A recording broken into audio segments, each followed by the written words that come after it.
Section 9. Revelations. Later that day, the Padre and I were sitting in his office. "You've read the Bible. Are you familiar with common religious doctrines?" he asked.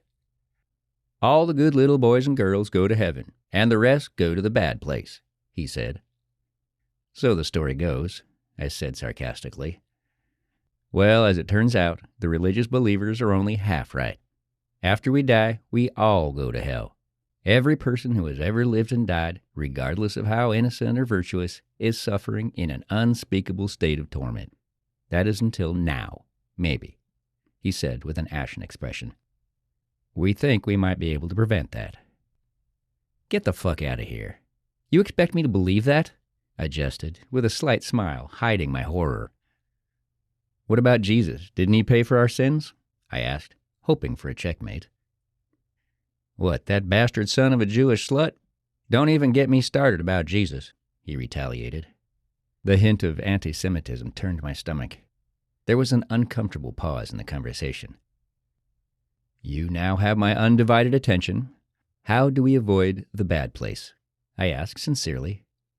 The Padre resumed, saying, "There are at least 3 stages of being. The first is what you and I are right now, commonly known as mortal life. Then, of course, there is what I've described as hell.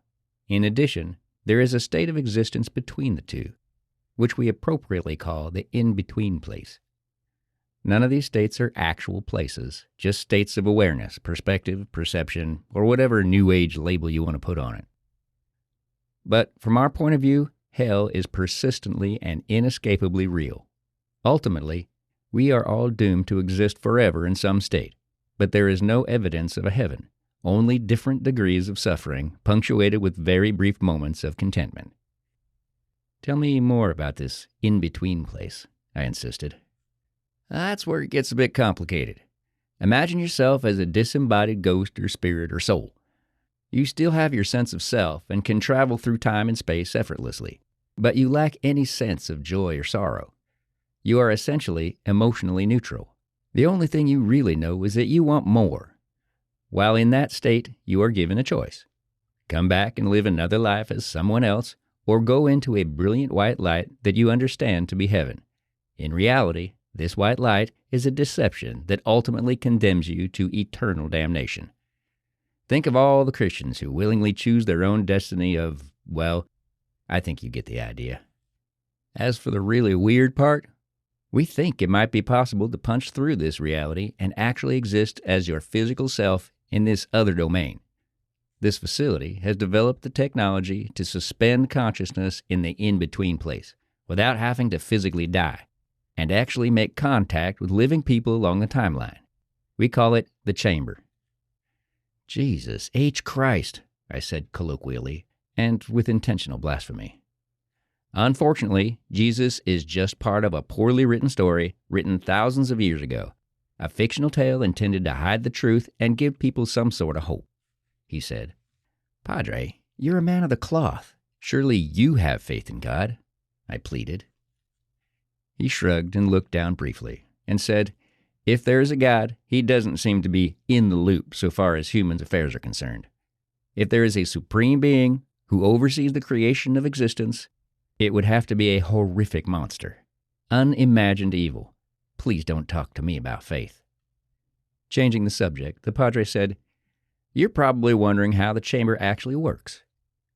"Now that you mention it, yes," I said. "Have you ever heard of Schrodinger's cat or the double slit experiment?" he asked. "Yes, but only in theory. Schrodinger's cat was a thought experiment where a cat was placed in a box with a 50-50 chance of survival based on a subatomic particle with an unknown state.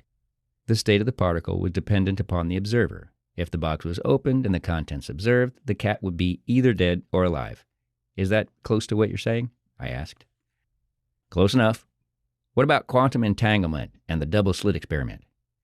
He continued my pop quiz.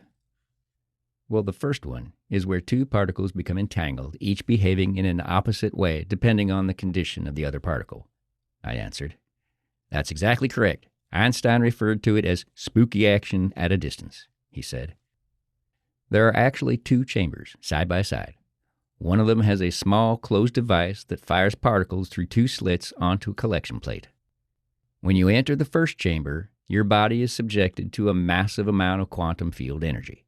This process creates a copy of every subatomic particle inside the chamber, including your body. After that, you proceed into the second chamber and sit in a chair.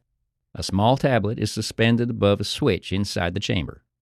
If the subatomic particle is observed, it will fall onto the switch, which will result in the collapsing of the wave function back into a particle, meaning you're fine and perfectly intact. If, after 1 hour, the particles have not been observed, then everything and everyone in the second chamber disintegrates into a wave function, he explained. So, you are essentially in a state of superposition for about an hour. For that hour, you're both alive and dead, without the inconvenience of actually dying, he said. I didn't even pretend to fully understand the concept, let alone the math. So I should probably keep my arms inside the ride at all times? What could possibly go wrong? I said rhetorically. Before leaving his office, he gave me a warning.